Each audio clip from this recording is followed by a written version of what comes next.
Ambassador Taylor, welcome. How would you characterize what you know about today?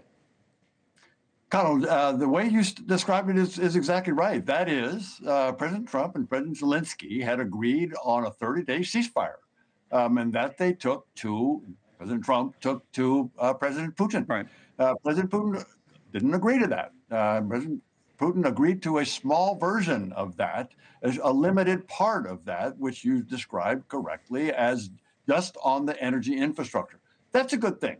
There's no doubt about it. That's a good thing for the Russians to stop hitting the electricity generating capacity of Ukraine. That has caused incredible damage in Ukraine. So that's a good thing. But it didn't go as far as President Putin and President Zelenskyy had agreed earlier. Now, there is, I don't know the details on this. I don't believe we've independently confirmed it, but I'm told that a Wall Street Journal reporter has tweeted, and we can put this up if we have it, about the power going out in a city in Ukraine. I believe it's in the Donetsk region in the eastern part of Ukraine, and this is it.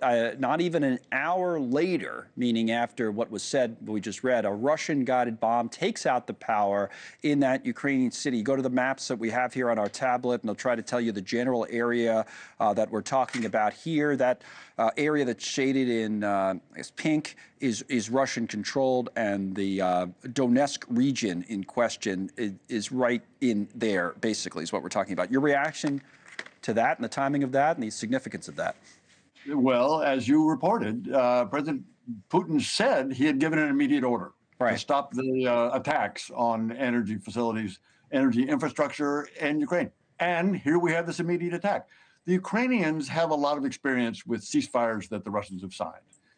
As you remember, when they first invaded in 2014, there were the Minsk agreements that had ceasefires in them, and the Russians would not agree and would not comply with the ceasefire. So the Ukrainians understand that it's going to take more than just words for them to be secure. And, Connell, this is important, the Europeans are stepping up to provide some backbone, some confidence to the Ukrainians that this ceasefire will not be violated. And so the Europeans are going to be important for the implementation of this ceasefire. Right. But what about the Americans, and what about President Trump? Now, he's had this call. What's his next move here if Putin's not willing to go further, if he's even in violation now of what he's agreed to? We'll see how that's interpreted. But I had Ambassador John Herbst, who I'm sure you know, on the program earlier, and Ambassador Herbst speculating on what Trump could do. Here's what he said. Watch.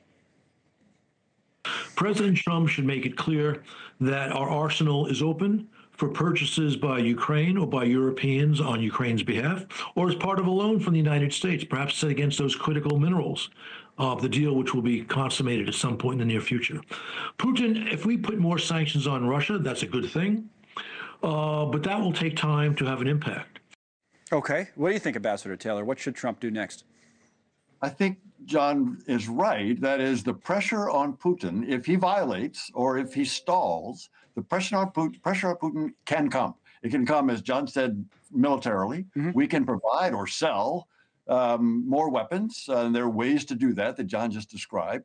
There are also economic sanctions that are, the Russian economy is pretty fragile at this point, not the military side. The military economy is booming because of all the resources going, but the rest of the economy is pretty fragile. And there are sanctions that President Trump has talked about, that the Treasury Secretary has talked about, that can make it very clear that violation of the ceasefire will have costs. How costly are those in real terms, though? I mean, I'm reminded of 3 years ago when we all thought that the sanctions that would be put in place might cripple this Russian economy, and as you said, it's not in great shape, but they've been famous or infamous for finding workarounds for many of these things. They have found workarounds. You're exactly right. And one of the things that the Trump administration has said is that they could implement stricter sanctions. They could find ways to enforce these sanctions, going after the shadow fleet, going after the level of the oil price, going 60 down to 40. So there are ways that this administration can enforce those sanctions that would be more effective. Okay, what's your big picture sense of what's really going on here? Like, what's Putin up to? Is he stringing Trump along, as was suggested earlier by, I believe it was Ambassador Herbst? But what's going on?